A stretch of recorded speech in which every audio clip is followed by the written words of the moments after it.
Angie Mentink here for the Sunset Auto family. And according to our information, you're scheduled to come in to have your vehicle serviced. Now, first of all, thank you for your business. Typically, we want to check warranty items to try and get ahead of any potential problems before you ever have to worry about a warranty claim. But what about your warranties themselves? When was the last time they had a checkup?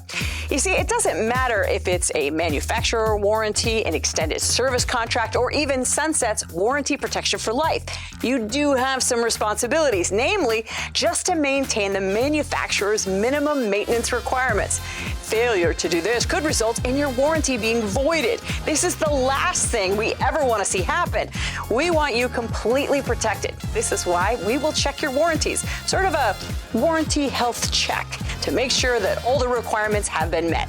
By doing this in advance, we have several remedies available should the required maintenance have been missed or performed too late. This is a whole lot better than finding out your warranties have been voided when you really need them, right? Just one more example of you getting more at Sunset. Let's take a few minutes when you come in to make sure that everything is up to date with your warranties. It won't take long. Just tell your service advisor you want the warranty health checkup. The peace of mind is priceless. Thanks again for your business, and we'll see you soon.